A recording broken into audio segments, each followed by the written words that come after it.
너희는 여호와 우리 하나님을 높이고 그 성산에서 경배할지어다. 대저 여호와 우리 하나님은 거룩하시도다.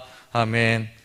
언제나 변함없는 사랑과 은혜로 지켜주시는 하나님, 주님께서 푸른 초장과 쉴만한 물가로 인도하여 하시어 한 주의 삶을 살아가게 하시고 주의 전으로 인도하셔 예배드리게 하심에 감사를 드립니다. 거룩한 주일 저희에게 함께 하셔서 홀로 영광 받아주시고 예배 가운데 임재하여 주시옵소서. 예수 그리스도의 이름으로 기원하옵나이다. 아멘.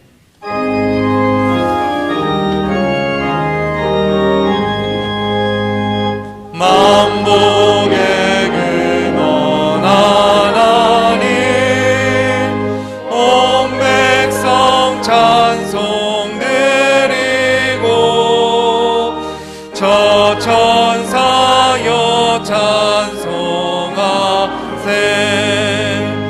찬송 성부 성자 성령.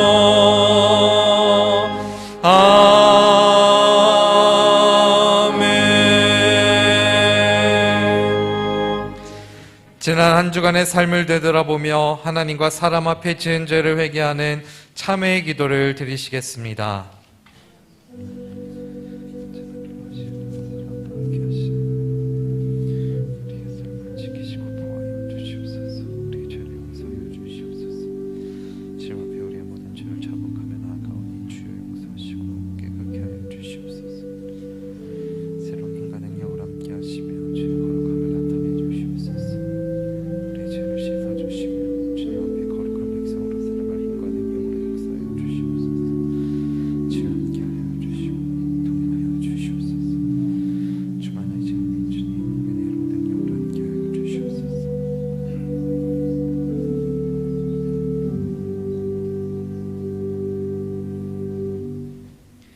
내가 이르기를 내 허물을 여호와께 자복하리라 하고 주께 내 죄를 아뢰고 내 죄악을 숨기지 아니하였더니 곧 주께서 내 죄의 악을 사하셨나이다. 아멘. 성시교독 22번입니다. 새 노래로 여호와께 노래하라. 온 땅이여 여호와께 노래할지어다. 여호와께 노래하여 그 이름을 송축하며 그 구원을 날마다 선포할지어다. 그 영광을 열방 중에 그 기이한 행적을 만민 중에 선포할지어다. 만방의 모든 신은 헛것이요 여호와께서는 하늘을 지으셨음이로다. 존귀와 위엄이 그 앞에 있으며 능력과 아름다움이 그 성소에 있도다. 아름답고 거룩한 것으로 여호와께 경배할지어다. 온 땅이여 그 앞에서 떨지어다. 하늘은 기뻐하고 땅은 즐거워하며 바다와 거기 충만한 것은 외치며 밭과 그 가운데 모든 것은 즐거워할지로다. 그리할 때에 살림의 나무들이 여호와 앞에서 즐거이 노래하리라. 아멘. 전능하사 천지를 만드신 하나님 아버지를 내가 믿사오며 그 외아들 우리 주 예수 그리스도를 믿사오니 이는 성령으로 잉태하사 동정녀 마리아에게 나시고 본디오 빌라도에게 고난을 받으사 십자가에 못 박혀 죽으시고 장사한 지 사흘 만에 죽은 자 가운데서 다시 살아나시며 하늘에 오르사 전능하신 하나님 우편에 앉아 계시다가 저리로서 산자와 죽은 자를 심판하러 오시리라. 성령을 믿사오며 거룩한 공예와 성도가 서로 교통하는 것과 죄를 사하여 주시는 것과 몸이 다시 사는 것과 영원히 사는 것을 믿사옵나이다. 아멘.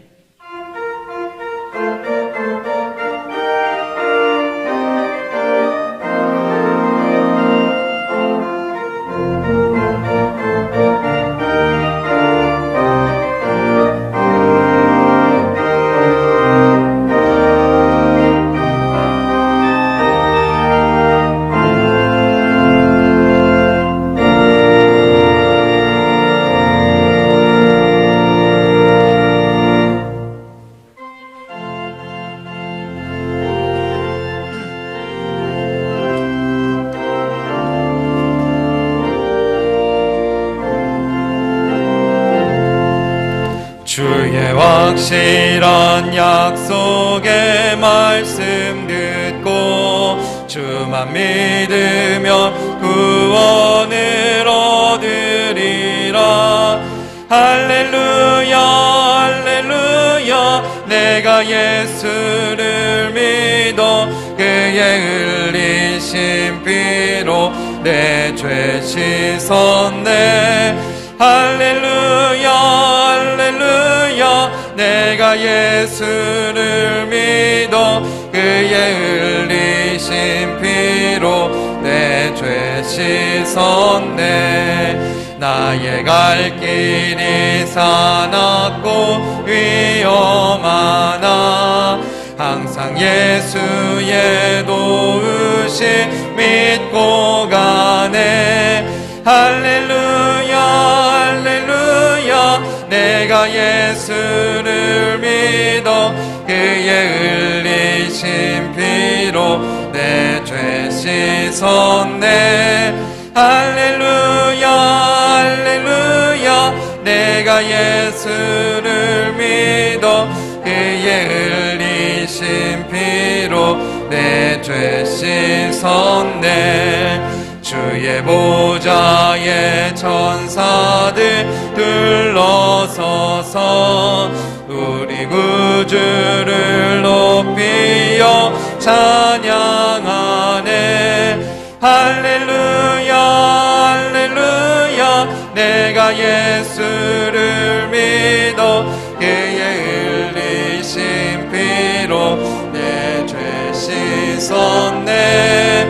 할렐루야 할렐루야 내가 예수를 믿어 그의 흘리신 피로 내 죄 씻었네.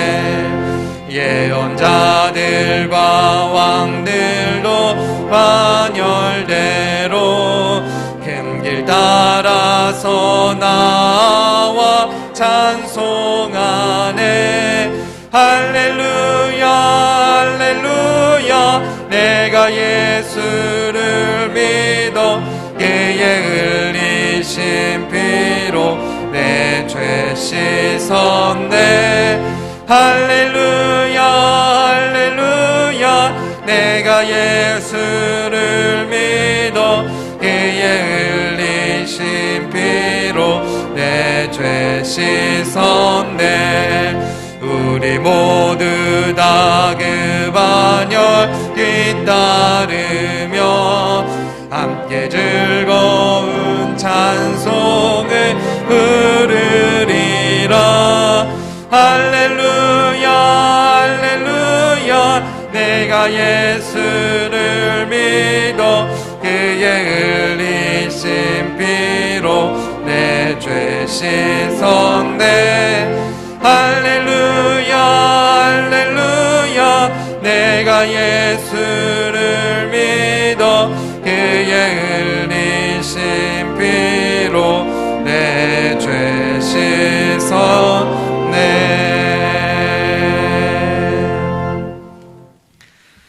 언제나 우리에게 은혜와 평강 주시기를 원하신 하나님, 우리를 자녀 삼아 주시고 한 주간도 평안케 하셔서 오늘 예배의 자리로 인도하여 주심에 감사를 드립니다. 주님께 예배드리는 주일 온 마음을 다해 하나님께만 영광 돌리는 거룩한 시간 되게 하시고 우리의 연약함을 모두 벗어버리는 은혜의 시간이 되게 하여 주시옵소서. 전능하신 하나님, 사랑하는 개봉교회가 힘써 하나님을 알아가는 교회가 되기를 원합니다. 하나님의 뜻을 잘 분별하고 그 뜻을 이루어가며 하나님의 사랑으로 서로 협력하고 위로하고 격려하는 주님을 닮아가는 교회 될 수 있도록 인도하여 주시옵소서. 사랑하는 성도들의 가정과 일터와 자녀들을 주의 능력의 손으로 도우시고 그 지경이, 환경이, 여건이 날마다 평안케 인도하여 주시옵소서. 우리를 지키시는 하나님, 태풍이 올라온다는 소식이 있습니다. 사랑하는 성도들의 직장과 가정을 궂은 날씨 가운데에서도 지키시며 보호하여 주시옵소서. 육신의 질병과 연약함으로 고생하는 성도들도 있사오니 치유하시며 위로하여 주시옵소서. 세상 속에서 살아갈 때에 사랑하는 성도들이 하나님의 자녀답게 살아가게 하시며 날마다 주님과 동행하여 주시옵소서. 코로나19로 힘들어하지 않도록 우리들 가운데 더욱 굳건한 믿음과 은혜와 능력으로 붙들어 주시옵소서. 주님께서 세우신 담임 목사님 말씀을 선포하실 때 연약하고 갈급한 우리의 영이 다시 살아나고 회복받는 역사가 일어나게 하시고, 담임 목사님 가운데 날마다 영육간의 강건함으로 성령 충만함의 은혜로 역사하여 주시옵소서. 주님께 정성껏 찬양을 드리는 가브리엘 성가대의 찬양을 기쁘게 받아주시고, 예배를 돕는 손길들 가운데 날마다 은혜와 복으로 함께하여 주시옵소서. 언제나 우리의 삶 속에 임재하시고 동행하여 주시는 우리 주 예수 그리스도의 이름으로 기도드립니다. 아멘.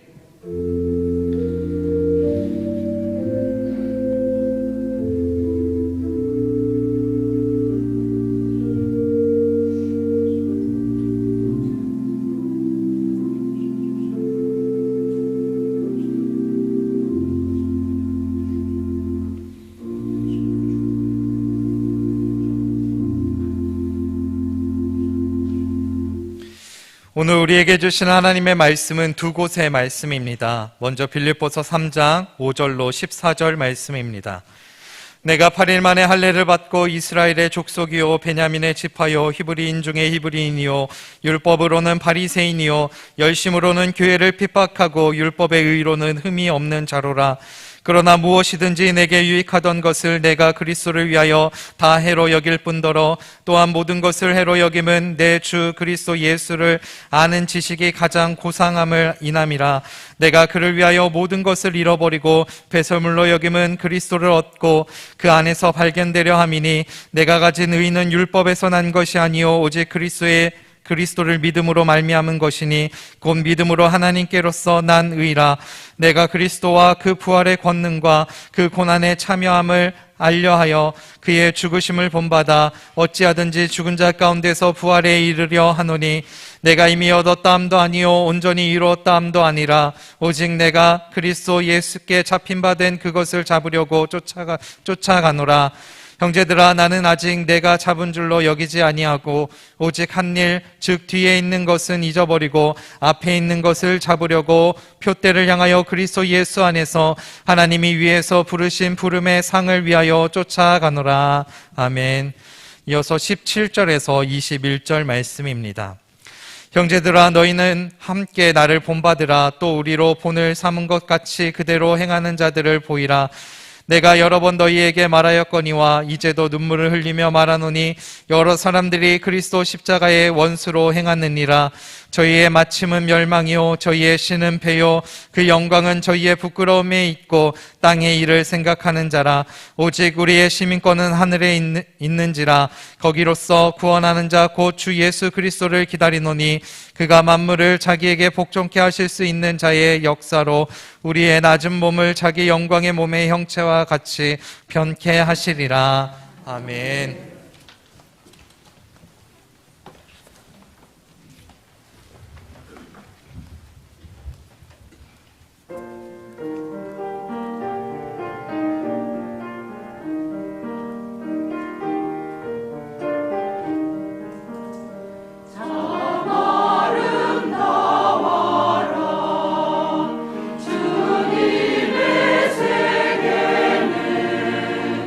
저 솔로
하나님께서 이 시간 하나님의 말씀으로 우리들에게 은혜 내려 주시기를 바랍니다. 사도 바울은 성경의 심오한 교리나 진리들을 가르치는 그의 서신들 속에서 너무 어려운 내용들이 많기 때문에 때때로 쉽게 설명할 수 있도록 다양한 시각적, 청각적, 감각적 도구들을 사용을 했습니다. 예를 들면 간증 혹은 문화, 생활, 습관, 또 역사, 환경, 자연 이런 것들입니다. 이런 것을 통해 바울은 자기가 전달하는 말씀이 성도들에게 조금 더 깊이 있게 그리고 와닿을 수 있도록 애를 썼던 것이죠. 그것이 바로 바울이 말씀한 직업적 비유 같은 것입니다. 지난번에 그리스도인의 직업적 비유를 설교하면서 디모데후서 2장 3절로 6절에서 그리스도인들은 마치 군사와 같다, 운동 경기자와 같다, 농부와 같다 라는 말씀을 했습니다. 오늘은 그리스도인들의 직업적 비유를 통해 알 수 있는 하나님의 소리를 빌립보 3장의 말씀을 중심으로 듣는 시간을 같이 갖도록 하겠습니다. 바울은 먼저 자기 자신을 영적인 회개사라고 생각을 하고 말씀을 합니다.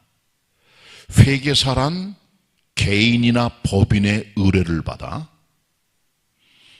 그들의 재무나 회계 부분에 대해서 상담하고 자문해주고 분석해주고 처리해주고 대리하는 역할을 하는 전문직의 사람들을 말합니다. 어카운턴트로 불리는 이 회계사는 그렇기 때문에 가장 중요한 게 정확한 재무를 처리하는 건데, 재무처리의 가장 중요한 것은 회사나 개인의 매출의 손익계산입니다. 얼마나 많은 노력과 애를 써서 순이익이 얼마나 남느냐, 우리가 남는 장사 했느냐, 이익이냐 손이냐, 이것을 따져보는 거죠. 바울은 어떤 의미에서는 영적인 회계사였다는 거죠. 자기 자신이 자기 인생을 돌아보면서 내가 정말 인생을 손해로 살고 있느냐 이익을 위해 살고 있는가를 따져보는 손익계산을 하고 있는 겁니다. 바울은 사실상 그의 인생의 전반부는 플러스 인생, 이익되는 인생이었다고 착각을 했습니다. 바울은 먼저 자기 자신을 나는 난지 8일 만에 할례 받은 사람이요, 이스라엘 족속이요, 사울 임금이 나온 왕가의 후손 베냐민 지파의 사람이요, 히브리인 중에 히브리인이요, 순수 토종 유대인이다. 그리고 나는 바리새파 사람으로 율법에 정통하여 흠이 없는 사람으로서 그 정통성에 비춰서 교회를 핍박한 그런 금수저 같은 인생이다라고 본문에 말씀해주고 있는 거예요. 본문에 안 나와 있지만 성경의 다른 곳을 보면 바울은 자기 자신을 로마 시민권자라고 말합니다. 돈을 주고 산 시민권이 아니라 부모님 때부터 세습되는 출생적 로마 시민이에요. 특권을 가진 사람이에요. 그리고요, 그가 생활했던 주요 공간은 길리기아의 다소인데, 이 다소는 대학이 있었고 고대 철학의 발상지인 밀레토스와 엘리아 근교에 있는 도시였다는 거죠. 그는 헬라 철학과 문화를 연구했던 학자였다라고 말할 수가 있어요. 그리고 또 바울은 당시 유대 최고의 석학이었던 율법학자 가말리엘이라는 사람의 문화에서 배웠던 신학적 수강생으로서 최고의 지식을 습득했던 인물이었다는 겁니다. 유다와 헬라 문화를 넘나드는 이중 문화와 이중 언어의 사람이 바울이었기 때문에 그의 인생은 한마디로 금수저의 삶이었다. 하이클래스의 사람이었다. 그렇게 말할 수가 있는 겁니다. 그러니까 인간적으로 따져보거나 세상적 종교적으로 볼 때 바울은 그렇기 때문에 인생의 위너, 승자였다. 이익을 추구했던 플러스 인생의 삶이었다라고 말할 수가 있는 거죠. 자, 그런데 바울은 말합니다. 그러나 내가 그렇게 인생을 살아갔지만 이제 내게 정말 이익이 되고 유익했던 모든 것들을 내가 이제 해로 여기게 되었다. 내가 생각했던 모든 인생의 플러스가 실제로 알고 보니까 다 마이너스들이었다. 내가 착각을 했다. 다 손실이었다. 그 결정적인 계기가 뭐냐? 그리스도 예수를 아는 지식입니다. 그의 인생을 터닝 포인트로 만들 가장 중요한 것은 바로 그리스도 예수를 아는 지식을 체험하게 된 영적 지식의 체험이라는 거죠. 이를 통해 바울은 자기가 가장 소중히 여겼던 유익한 것들을 해로 여기게 되고 가장 귀하게 여겼던 것들을 전부 다 배설물로 여기고 그리스도 안에 자기를 바라보는 신앙으로 그의 인생의 손익계산서가 바뀌게 되었다는 말씀을 간증처럼 하고 있는 것이죠. 그러면서 바울은 정확한 영적인 하늘나라의 회계사라고 말할 수가 있는 거예요. 본문 같이 보도록 하겠습니다. 빌립보 3장 5절부터 9절입니다. 제가 읽도록 하겠습니다. 빌립보 3장 5절. 내가 8일 만에 할례를 받고 이스라엘의 족속이요 베냐민의 지파요 히브리인 중에 히브리인이요 율법으로는 바리새인이요 열심으로는 교회를 비박하고 율법의 의로는 흠이 없는 자로라. 그러나 요 단어가 중요합니다. 그러나 영어로는 but, 헬라어는 알라. 전환점을 가져오는 거예요. 이렇게 인생을 살았지만 그러나 7절 무엇이든지 내게 유익하던 것을 내가 그리스도를 위하여 다 해로 여길 뿐더러 또한 모든 것을 해로 여김은 내 주 그리스도 예수를 아는 지식이 가장 고상함을 인함이라. 내가 그를 위하여 모든 것을 잃어버리고 배설물로 여김은 그리스도를 얻고 그 안에서 발견되려 함이니 내가 가진 의 있는 율법에서 난 것이 아니요 오직 그리스도를 믿음으로 말미암은 것이니 곧 믿음으로 하나님께서로서 난 의라. 아멘.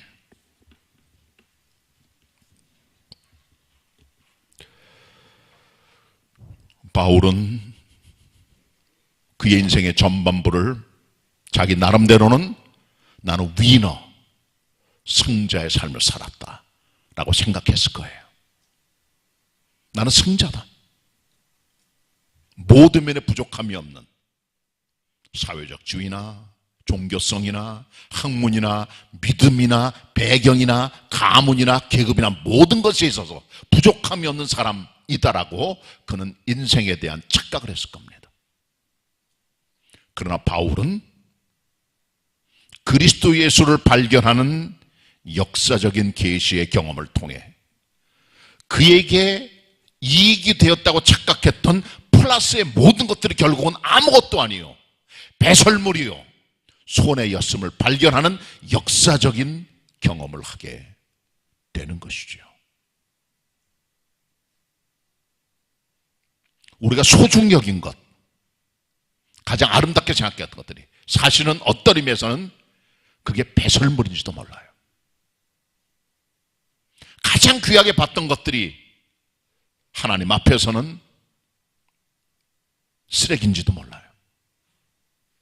본면에 기록된 배설물이란 말은 헬라어의 스쿠발론입니다. 이 스쿠발론이란 말은 개들이 먹도록 던져져 버리는 똥이나 상한 음식이나 더러운 것들을 말해요. 영어 성경은 rubbish, 쓰레기를 말하는 겁니다.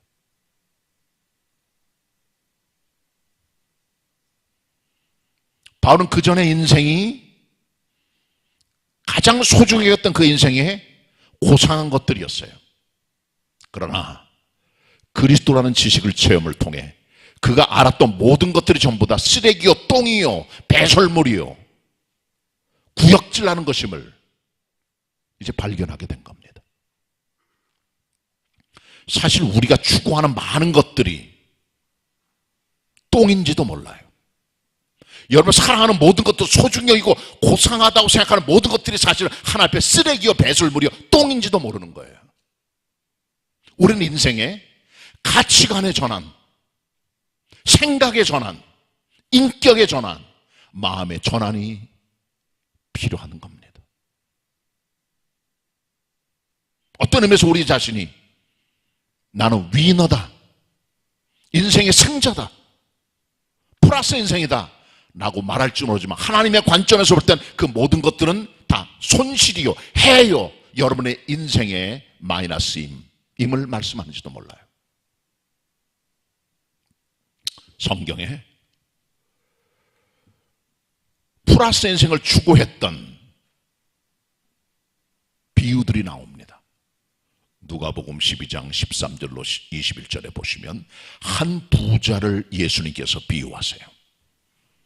이 사람이 소출을 많이 얻어서 풍성한 소출을 놔둘 데가 없어 작은 곳간을 헐어버리고 큰 곳간을 지어 그 안에 저축을 해둡니다.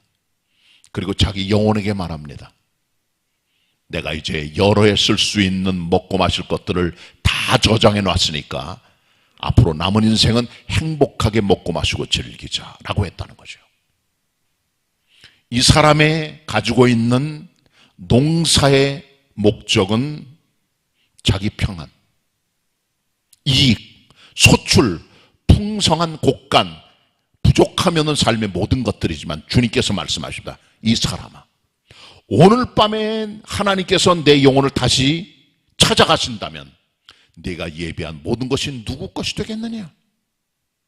이처럼 자기를 위해서 재물을 쌓아놓고 하나님 앞에 부여하지 못한 자가 이와 같으리라 말씀해주고 있는 거죠. 우리가 추구하는 많은 것들은 이익입니다. 얻고자 하는 겁니다. 그걸 추구합니다. 한 종류의 비유가 또 하나 나와요. 야고보서 4장 13절로 17절에 보시면 어떤 사람들이 우리가 내일이나 모레 어떤 한 도시에 가서 장사하여 일을 남기자고 하는데 너희 생명이 무엇이뇨? 잠깐이 없어지는 안개니라. 주의 뜻이면 너희가 이것도 하고 저것도 하리라 하겠거늘 허탄한 자랑안을 자랑하니 이 모든 것들이 헛것이라고 야고보 기자가 말씀해 주고 있는 거죠. 비즈니스의 목적이 뭡니까? 이득을 창출하는 거예요. 내일이나 모레 어느 도시에 가서 1년 동안 유하며 장사하여 일을 보자. 모든 인간들은 농사를 통해 소출을, 비즈니스를 통해 이득을 추구합니다. 모든 인간 다 여기 속하는 직업군에 있어요. 그러나 우리의 생명, 우리의 영혼, 주님 찾아가실 때 우리가 생각한 모든 플러스들이 어떤 의미에서는 다 마이너스임을 알아야 되는 겁니다. 그런 의미에서 많은 사람이 자기 자신을 위너라고 생각하지만 실제로는 승자가 아니라 루저, 패자라는 거죠. 하나님의 시각, 영적인 시각, 하늘의 눈으로 인생을 바라볼 수 있는 눈이 필요한 겁니다. 바울은 그리스도를 만나기 이전에, 하나님의 계시를 체험하기 전에 그런 인생을 걸어가게 됩니다. 이 땅에 있는 것들을 가지고 이익을 추구하고 자기 자신의 정체성과 자기 자신의 안위를 느끼고 했던 인물이지만 그의 인생의 모든 것들이 사실은 플러스가 아니라 마이너스요, 이익이 아니라 손해였음을 아는 결정적인 삶의 터닝포인트, 전환점을 맞이하게 되었다는 것임을 우리는 기억해야 됩니다. 어떤 그리스도인이 있었습니다. 하나님께 기도하여 부자가 되도록 기도했는데 금을 많이 쌓았어요. 돈만 벌면 금을 모아서 그 집에 많은 금을 갖게 됐는데 금을 많이 모은 것을 감사해 하나님께 감사하고 살다가 결국은 금을 써보지도 못하고 죽게 됐습니다. 모았던 금들이 너무 아쉬워서 하나님 앞에 이 사람이 기도하면서 딜을 벌입니다. 하나님, 제가 이 금을 가지고 써보지도 못하고 죽는 게 너무 안타까우니 천국 갈 때 금을 가져갈 수 있도록 해주세요. 하나님께서 안 된다고 말씀하셨어요. 그렇지만 주님, 정말 아깝습니다. 하나님께서 결국 때를 쓰니까 그리 해라고 허락을 하셨어요. 어느 날 이 사람이 죽었습니다. 그동안 모아놨던 많은 금을 여행용 가방에 담고 천국에 들어가는데 낑낑거리고 들어가는 이 사람의 여행 가방을 본 천사가, 당신은 그리스도인이라 천국에 들어갈 수 있지만 이 가방은 안 됩니다. 놓고 가세요. 이 사람이 말합니다. 내가 하나님께 허락을 받았는데 한번 물어보세요. 그럴 리가 없는데 하고 이 천국 입구를 지키던 천사가 베드로에게 전화를 겁니다. 베드로 선생님, 이상한 사람 하나가 와가지고 큰 가방을 두고 천국 들어가겠다고 하는데 허락하면 안 되겠죠? 그랬더니 나도 잘 모르겠어. 예수님께 여쭤볼게. 베드로가 예수님께 전화를 겁니다. 예수님, 여차한데 허락하셨습니까? 내가 허락했지. 알았습니다 하고 그 천사에게 베드로가 연락을 해서 하나님 허락하셨대, 들여보내 그랬습니다. 이 사람은 의기양양하게 천국 입구를 지키던 천사들 앞을 지나가면서 여행용 가방을 들고 들어가게 되는데 거기던 천사가 잠깐만 했어요. 그랬더니 왜요? 그랬더니 그 안에 뭐가 들어있는 거예요? 좀 봅시다. 볼 땐 보시오 하고 말해서 천사가 그 안에 가방을 이제 자꾸를 열어서 그 안에 봤더니 중요한 게 들어있잖아요. 그때 천사가 말했습니다. 도로 포장용 아스팔트 재료로구만. 이 사람은 정말 금을 인생의 소중한 것으로 생각을 하고 살았어요. 그리고 그걸 가지고 천국에 들어가게 됐지만 천국에 널린 게 금입니다. 금은 천국의 길을 깔아놓는 아스팔트 도로 포장 재료예요. 계시록 21장 22장 천국에 오면 황금길이 있습니다. 천국에 들어가면 모든 금은 돌입니다. 이 땅의 금은 소중해요. 귀에다 걸고 목에다 걸고 팔에다 걸고 소중히 간직하고 깊은 곳에 은행에 금고에 남이 모르는 데 감춰둡니다. 천국 가면 쓰레기입니다. 돌입니다. 도로 포장 재료입니다. 바닥입니다. 우리가 생각하는 가장 소중한 것들이 사실은 하나님 앞에서 배설물이요, 쓰레기요, 똥이요, 돌이요 라고 한다면 어떡하시겠습니까? 바울은 그가 살아갔던 인생의 전반 모든 금수의 삶들이 결국 하나님 앞에서는 마이너스임을 깨닫고 그의 인생의 손익계산을 다시 하게 됐다는 것이죠. 이게 바울의 영적 회개사의 모습입니다. 통일창송 120장을 작곡한 조지 비벌리 쉐어는 아름다운 바리톤의 목소리를 가지고 미국의 어떤 방송사와 전속 계약을 맺기로 할 때 하나님의 은혜와 감동을 받아 내가 하나님께 받은 이 목소리를 세상에 쓰었다고 작정을 하고 하나님께 드리기로 작정한 이후로 빌리그레함 전도협회 멤버에 들어가 전 세계를 다니며 하나님을 찬송하는 노래를 불렀고, 그가 그 결정적 순간에 작곡한 노래가 바로 주 예수보다도 귀한 것은 없네, 이 세상 부귀보다도, 이 세상 명예보다도, 이 세상 행복과도 바꿀 수 없다는 고백을 하는 결단을 하게 된 것이죠. 그리스도의 사람들은 영적 회개사들입니다. 내 인생에 가장 소중한 게 뭔가를 깨닫고, 혹시 내가 섬기고 사랑하고 소중한 것들이 사실 쓰레기가 아니었는가를 생각을 하시고 그리스도의 마음을 품고 영적 손익계산을 분명히 할 수 있는 바울 같은 회개사가 되시길 바랍니다. 자, 그 다음에 바울은 자기 자신을 운동 경기자의 마음으로 생각하고 얘기를 합니다. 본문 같이 보도록 하겠습니다. 3장 12절부터 14절입니다.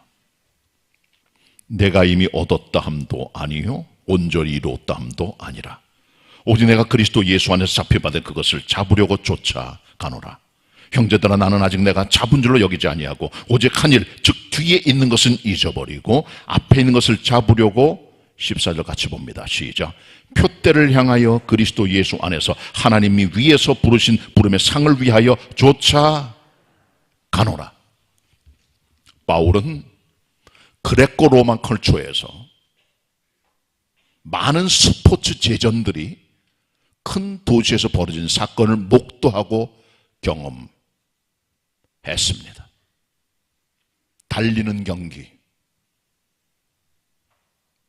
창 던지기, 높이 뛰기, 멀리 뛰기, 권투, 레슬링, 전차 경주 같은 수많은 운동 경기를 원형 경기장이나 경기장에서 발견을 했어요. 그리고 그는 마치 그리스도인들은 운동 경기장에 나선 경기자와 같다는 비유를 통해 성경 여러 곳에 말씀을, 그 중에 한 분이 바로 이 부분입니다. 여기서 바울은 운동 경기자인 그리스도인의 모습을 두 가지로 말해요. 먼저 우리는 잡힌 바 된 그것을 잡으려고 쫓아간다는 거예요. 잡힌 바 된 그것을 잡는다. 우리의 믿음 생활과 신앙의 목적은 맹목적, 무목적적인 끝도 없는 허황된 추구가 아니라 하나님께서 나를 붙들어 주시는, 나를 잡아주신 잡힌 바 된 그것, 피동적 사건인 것이죠. 내가 주님을 붙든 게 아니라 주님이 나를 붙들어 주셔서 내가 주님께 붙잡힌 바 되었다 라고 하는 거죠. 바울은 사도행전 9장에 보시면 잘못된 인생을 살다 하나님을 만나면 그 인생의 전적인 변화를 가져오게 돼서 평생 잊지 못한 하나님의 계시와 영적 체험이 그의 삶의 원동력이 되어 주님께 완전히 붙들림 받아 하나님의 종 그리스도의 사도 인생을 걸어가게 되죠. 바울은 내가 하나님을 붙든 게 아니라 하나님의 절대 주권과 선택으로 붙들림 받은 사람이지요. 믿음이란 그렇기 때문에 내가 주님을 붙드는 인위적 노력이 아니라 하나님께서 나를 붙들어준 하나님의 선택과 절대 주권의 역사임을 바울이 말해주고 있는 겁니다. 요한복음 15장 16절. 너희가 나를 택한 것이 아니요 내가 너희를 택하여 세웠나니 말씀해주고 있어요. 내가 주님을 믿고 붙드는 것 같지만 그러나 사실은 하나님께서 나를 붙들어주고 계시는 겁니다. 그래서 우리가 믿음 생활하는 것은 붙들림 받은 하나님의 계시와 하나님의 절대 주권과 선택과 부르심 앞에 서는 것이죠. 내가 하는 것이 아니라 하나님의 주권과 부르심의 은혜인 것입니다. 그러면서 바울은 계속 말합니다. 붙들림 받은 그것을 내가 잡으려고 쫓아간다는 거지요. 이것이 양면성입니다. 우리는 주님께 붙들림 받은 경기자일 뿐 아니라 주님을 향해 나아가는, 붙들려고 쫓아가는 현대 진영형의 사람입니다. 성화를 향하여, 거룩함을 향하여, 온전한 그리스도의 길을 향해 달려나가는 도상의 실존이라는 것이요. Being on the way. 끝난 존재, 완료형이 아니라 붙들림 바 되었지만 그러나 그것을 붙들려고 달려가는 현재 진행형의 성화와 거룩함을 향해 나아가는, 부족하지만 끝까지 나아가는 믿음의 사람이라는 거죠. 두 개 같이 붙들어야 됩니다. 붙들림 받은 믿음의 기둥과 붙들려고 달려가는 믿음의 기둥 두 개를 같이 잡아야 되는데, 붙들림 바 됐으니까 끝났다, 이제는 나는 기도할 필요도 없고 뭐 나는 하나님 앞에 다 온전해, 나는 완벽한 구원받은 성도야 라고 하면 구원파가 되는 거고, 극단적인 하나님의 절대 주권이고 아무것도 하지 않는 극단 칼빈주의자가 되고 마는 거예요. 반면에 붙들림 바 된 것도 없이 어선풀이한 목표를 가지고 끝도 없이 노력하고 추구하는 어리석은 무목적적 신앙의 사람들은 바로 로마 가톨릭 교인들이나 아니면 율법주의자나 아르미니안주의자가 되고 마는 거예요. 인위적 노력이죠.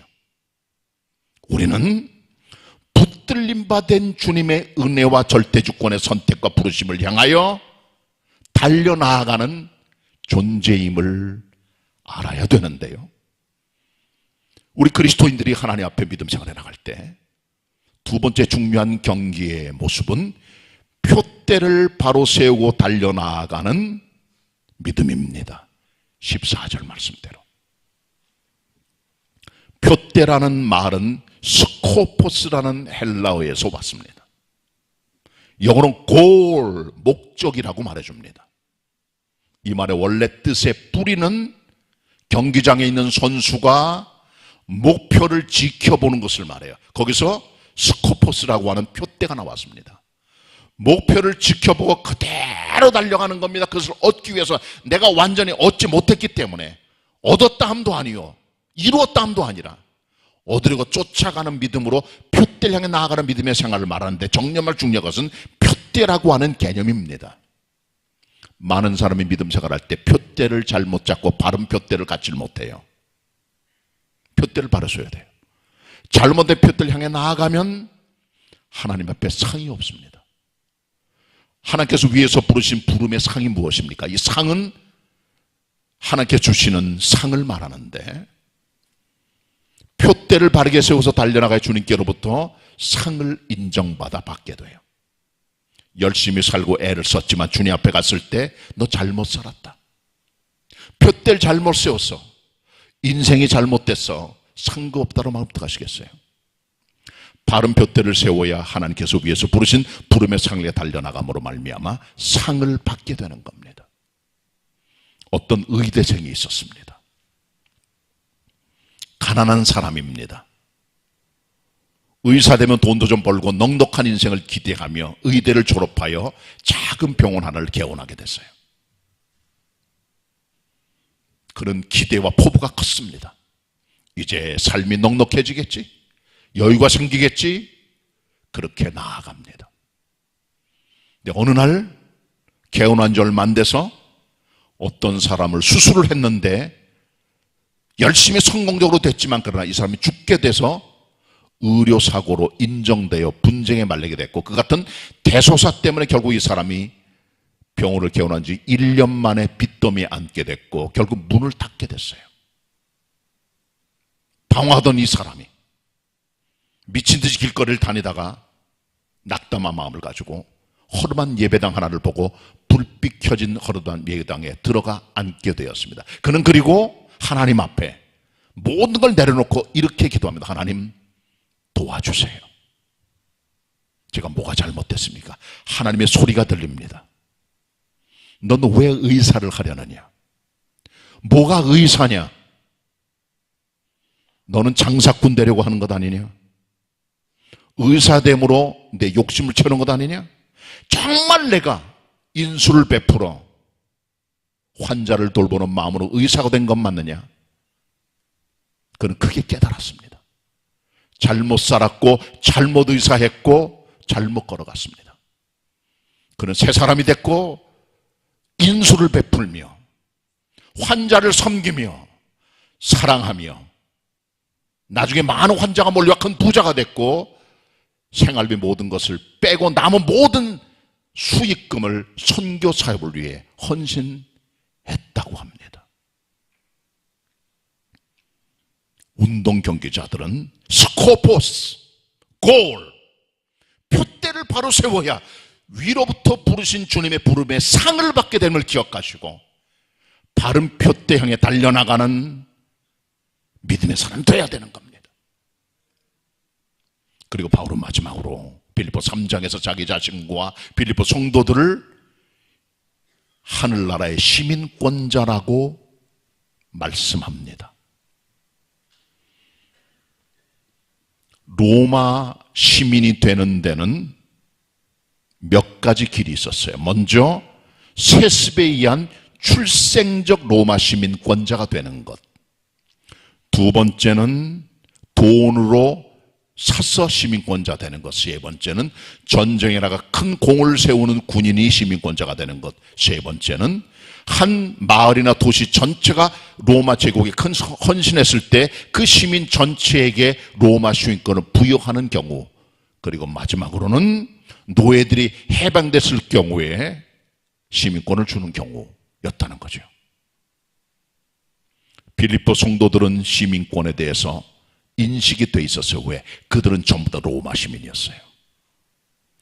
빌립보의 사람들이 어떤 해나 잘 나와 있지만 어떤 기록에 따르면 빌립보 사람들은 왕의 은총을 받아 빌립보 시민 전체가 로마 시민권자로 등록이 됐다고 합니다. 그러니까 로마 시민들은, 빌립보 성도들은 자기들이 로마 시민권이었다고 하는 데에 대해서 굉장히 바른 이해를 가지고 있어요. 그게 바울이 말합니다. 시민권 얘기하는 거예요. 여기서 너희들이랑 나는 하늘나라 시민권자 되어야 된다는 거죠. 그러면서 그는 이 땅을 바라보는 땅의 시민권자의 잘못된 땅의 모습을 보여주고 있다는 거죠. 본문 18절입니다. 빌립보 3장 18절. 내가 여러 번 너희에게 말하였거니와 이제도 눈물을 흘리며 말하노니 여러 사람들이 그리스도 십자가의 원수로 행하느니라. 저희의 마침은 멸망이요 저희의 신은 배요 저희의 그 영광은 저희의 부끄러움에 있고. 20절 같이 읽겠습니다. 시작. 땅의 일을 제가 읽습니다. 땅의 일을 생각하는 자라. 20절 시작. 오직 우리의 시민권은 하늘에 있는지라 거기로서 구원하는 자 곧 주 예수 그리스도를 기다리노니. 아멘. 동남아 사람들이 한국 국적 취득을 많이 원한대. 왜? 한국 국적 취득하면 많은 종류의 혜택이 있기 때문에 그런 거예요. 강력하고 부강한 국가의 시민 되기를 원하는 사람들은 그 국적 취득을 위해서 별짓을 다 합니다. 바울은 나면서부터 시민권자였고 빌립보 성도들은 나면서가 아니라 황제로부터 부여받은 특권을 통하여 시민 전체가 시민이 됐어요. 그러나 그들은 땅의 일을 생각하는 땅의 시민권자들이지요. 바울은 눈물을 흘리며 빌립보에 있는 성도들에게 말합니다. 뭐라고 말합니까? 너희가 십자가의 원수로 살면 안 된다. 십자가의 원수는 그리스도의 은혜의 피와 공로와 모든 것들을 던져버리고 걸어가는 인간들 되지 말아라. 그들의 마지막은 멸망이다. 죄의 삿은 사망이야. 그렇게 살지 말아라. 그들의 신은 배다. 신은 하나님을 말해요. 배는 이 배, 사람 몸에 있는 배, 욕심, 탐욕의 덩어리를 말하는 거죠. 탐욕이 신이고 배가 신이라 이것을 채우기 위해서는 별짓을 다 하고 변질도 되고 양심도 팔아먹고 신앙을 팔아먹는 인간이 되는 것이요. 탐욕을 위해서는 수단 방법을 가리지 않는 인간이 되는 모습. 그 배가 그들의 신이 되는 것이 이 땅의 시민권자의 모습들이라는 거죠. 그리고 그들은 수치스러운 것을 영광으로 착각하는 거예요. 그들의 영광, 그들의 자랑거리가 대체 뭡니까? 어떤 사람들 만나보니까 난 여자친구가 몇 명이고 집이 몇 개가 있고 인생을 이렇게 살아봤고 모든 걸 자랑을 합니다. 그런데 그의 자랑거리는 사실 그게 죄요. 그 사람이 가지고 있는 수치예요. 부끄러울 줄 몰라요. 자랑하며 드러내며 떠들며 얘기하며 나타내며 의시되며 거만하며 오만하게 살아갑니다. 이 땅의 시민권자입니다. 그들은 땅의 일을 생각하는 자들이에요. 돼지가, 모가지가 15도 이상은 볼 수가 없어요. 돼지의 모가지는 15도 각도로 꺾여 있기 때문에 하나님께서 돼지의 목을 들지 못하게 돼지를 만드셨어요. 창조 질서를 따라. 돼지는 절대로 하늘을 못 봅니다. 땅만 보고 살아요. 이게 돼지 같은 인생이지 뭐예요. 이 땅의 일을 생각하는 돼지 같은 인생들이 십자가의 원수가 되고 그들의 마침은 멸망이요. 그들의 신은 그들의 배요. 부끄러운 것들을 자랑하는 인생들 되지 말고 너희는 위로부터 오실 그리스도를 바라보는 하늘의 시민권자 되라고 말합니다. 시민권자라는 말은 폴리튜마예요. 국가, 나라, 백성이 사는 거주지를 말하는 거예요. 그 하나님의 나라를 바라보고 소망하는 왕 되신 주님의 이 땅의 재림을 기다리는 하나님의 종다운 절제와 경건의 삶을 통해 살아가는 하나님의 종의 정체성을 가지고 설라는 메시지가 이 안에 담겨져 있다는 겁니다. 이게 그리스도인입니다. 말씀 정리합니다. 그리스도인들은 손익계산을 잘해서 뭐가 정말 주님 앞에 인정되는 것임을 기억할 수 있는 바울 같은 영적 회개사 되어야 됩니다. 표대를 바르게 바라보아 부름의 상을 받는 경기자 되어야 됩니다. 땅의 일이 아니라 하늘의 시민권자로 주님을 기다리는 시민권자로 걸어가야 됩니다. 하늘나라의 회개사, 하늘나라의 경기자, 하늘나라의 시민권자로 살아갈 수 있는 하나님의 사람 성도들이 다 되시기를 축원합니다. 기도하십시다. 주님, 저희들 바울처럼 바른 계산하는 영적 회개사, 표대를 바르게 향하여 나아가는 바른 운동 경기자, 이 땅의 일을 생각하는 것이 아니라 하늘나라 시민권자로 걸어갈 수 있는 하나님의 사람으로 살아가게 하옵소서. 예수님의 이름으로 기도드립니다. 아멘. 은혜 받은 말씀을 생각하시면서 찬송가 399장 찬양하시겠습니다.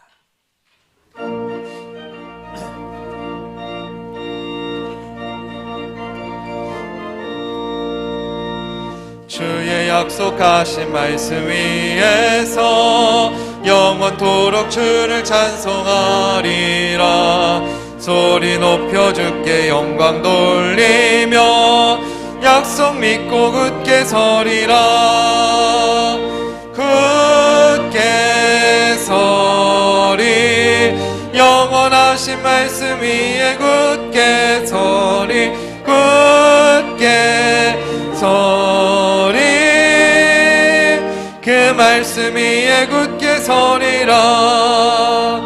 주의 약속하신 말씀 위에서 세상 염려 내게 엄습할 때에 말씀으로 힘써 싸워 이기며 약속 믿고 굳게 서리라. 굳게 서리, 영원하신 말씀 위에 굳게 서리. 굳게 서리, 그 말씀 위에 굳게 서리라. 주의 약속하신 말씀 위에서 영원하신 주의 사랑이 밉고 성령으로 힘써 싸워 이기며 약속 믿고 굳게 서리라. 굳게 서리, 영원하신 말씀 위에 굳게 서리. 굳게 서리, 그 말씀 위에 굳게 서리라.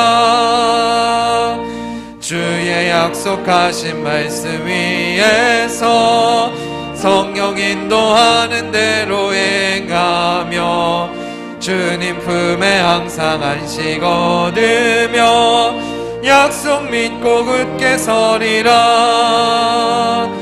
굳게 서리, 영원하신 말씀 위에 굳게 서리. 굳게 서리,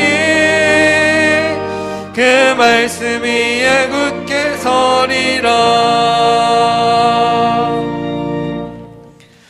믿음과 정성으로 준비한 예물을 하나님께 드리시겠습니다.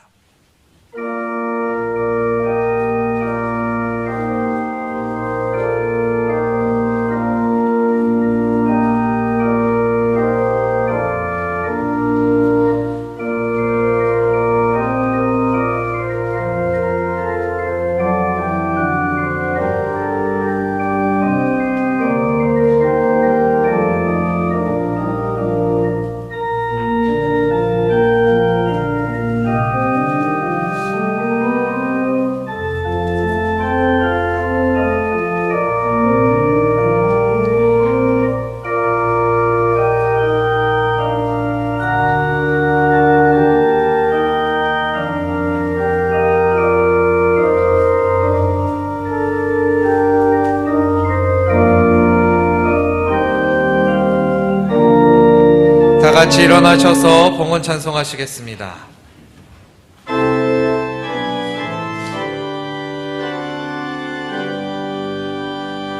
모든 것이 주께로부터 왔으니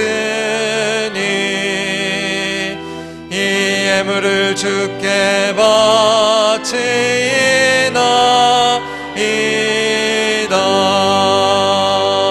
아멘.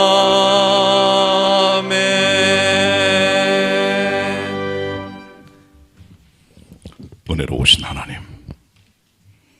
하나님의 자비와 사랑과 인자와 오래 참음 없다면 저희는 벌써 끝장날 인생들이지만 하나님의 한량없는 사랑, 측량 못할 은혜로 저희에게 찾아오셔서 저희를 살려주시고 호흡하게 하시고 인생을 보너스 덤으로 살아갈 수 있도록 함께 하심을 감사드립니다. 모든 걸 다 드려도 하나님을 어떻게 기쁘게 드리겠습니까? 다만 저희들이 적은 정성을 모아 예물로 주님을 경배합니다. 11조로 주일 헌금으로 감사의 물로 건축과 선결 위에 드립니다. 저들의 마음, 정성, 사랑, 헌신 드리는 마음 다 연락해 주시고 부족함이 없도록 창고에 들이부어 주시고 하늘의 은혜가 저들에게 넘쳐 드리고 베풀고 나누는 은혜가 충만한 복된 성도들의 삶, 가정사업 되게 하여 주옵소서. 예수님의 이름으로 기도 올립니다. 아멘. 자리에 앉으시고요. 같이 우리 주일 아침 인사 나눕니다. 반갑습니다. 인사 나누시길 바랍니다. 네. 교회 소식을 전해드리도록 하겠습니다.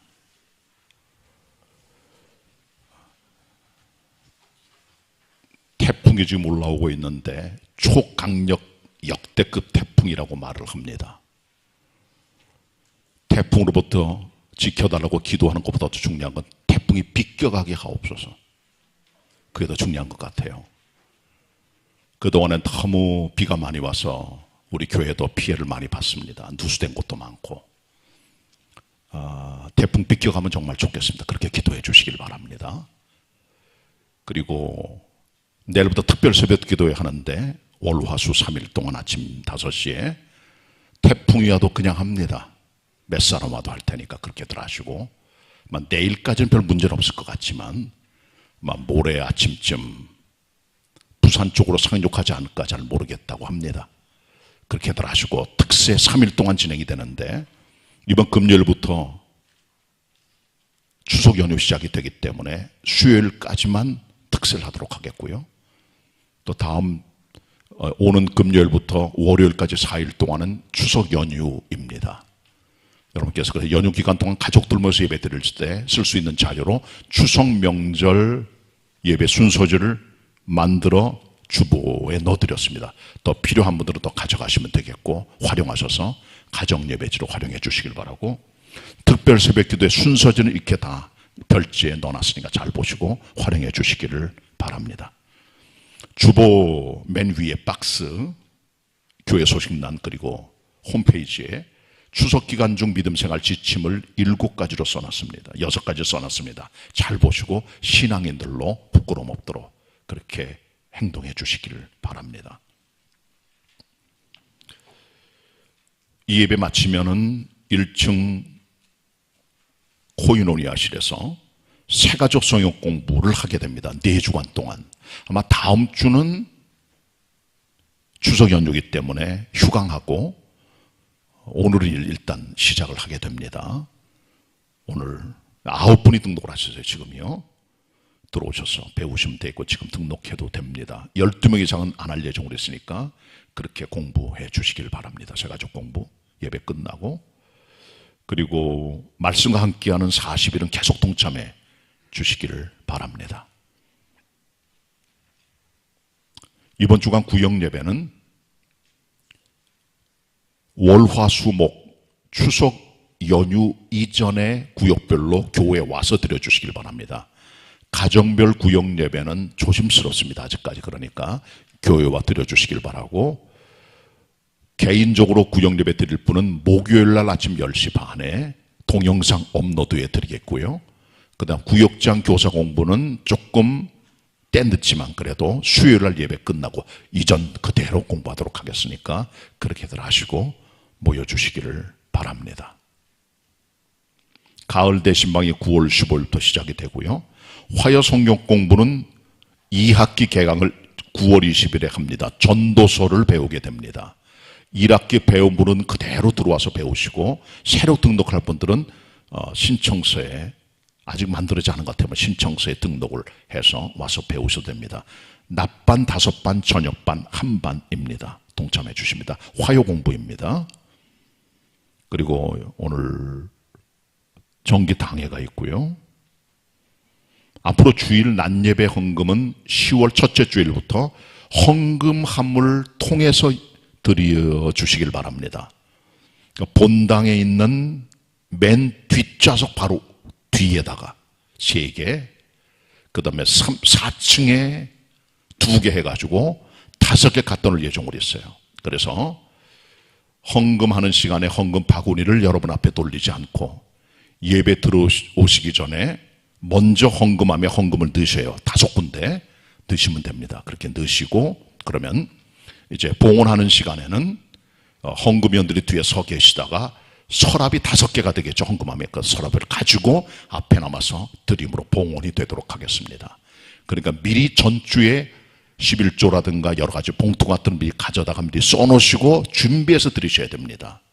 그렇게 하시길 바라고 시행착오 있을 것으로 예측이 되지만 그러나 잘 생각해 주시고 훈련을 통해서 예고해 드리니까 하나님 앞에 드리는 예물에 부족함이 없도록 잘 준비해서 온전히 드려주시기를 바랍니다.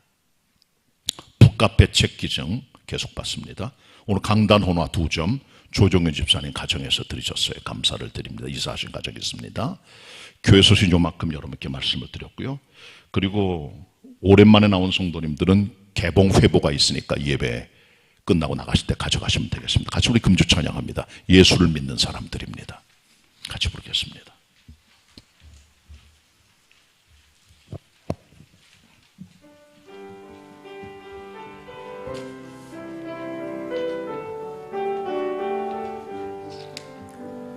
예수를 믿는 사람들 만나면은 너무 좋아. 형제를 위해 기도하고 주 예수 찬양해요. 망망한 바다를 헤맸던 조각배와 같던 나날들 이제는 두렵지 않아요. 주께서 붙잡아 주셨네. 왜 이렇게 좋은지요. 주께로 오기만 하세요. 왜 이렇게 좋은지요. 주께로 오세요. 우리는 예수 믿는 사람들입니다. 예수 구주로 고백한 신앙인들이에요. 예수 믿는 사람들이 만나는 게 너무 좋다는 거예요. 형제 위에 기도할 수 있고 주님을 찬양할 수 있고 붙들어 줄 수 있고 전할 수 있고 살려줄 수 있고 격려할 수 있기 때문에 예수님도 이렇게 좋으니까 다 그 주님께로 오라, 그런 노래입니다. 2절은 성가대 불러주시고 3절은 다 같이 회중 찬송으로 부르도록 하겠습니다. 같이 부르겠습니다. 성가대.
3절입니다. 주를 섬기는 사람들 만나면은 전도해요. 영원한 생명을 주시는 진리를 전해요. 혼자만 알기엔 벅차요. 당신께 전하고 싶어요. 고통이 감사로 바뀌는 그 사랑 전해요. 왜 이렇게 좋은지요. 주께로 오기만 하세요. 왜 이렇게 좋은지요. 주께로 오세요. 아멘. 한 주간 동안 애청하시길 바랍니다. 옆 사람 인사합니다. 우리는 하늘의 시민입니다. 명절 잘 보내세요. 특세 때 만나요. 대답을 별로 잘 안 하시네. 나오셔서 가을을 기도로 열어가는 여러분의 삶이 되시길 바라고 한 주가 승리하시길 바랍니다. 다 같이 일어나셔서 찬송가 40장 4절 부르신 후에 담임 목사님께서 축도해 주시겠습니다.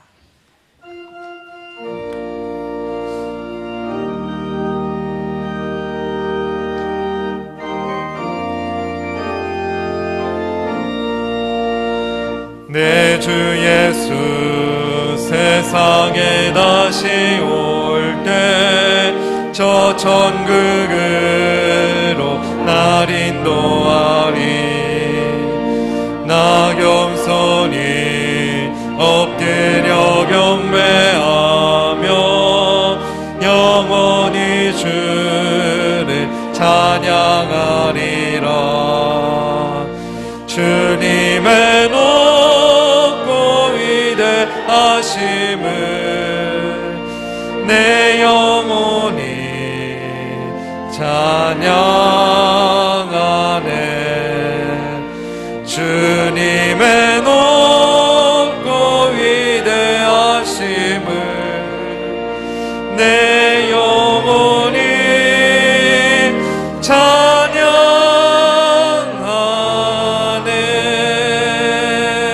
찬양하네. 지금은 우리 주님 예수 그리스도의 은혜와 성부 하나님 아버지의 사랑하심과 성령님의 교통하심이 오늘 예배당에서 삶의 자리에서 예배하는 모든 성도들 위해, 흩어진 개봉 가족들 위해, 교회 학교 학생들과 교사들과 섬김이들 위해, 성도들의 가정에, 섬기는 교회 위에 영원히 함께 하시옵기를 간절히 축원하옵나이다. 아멘.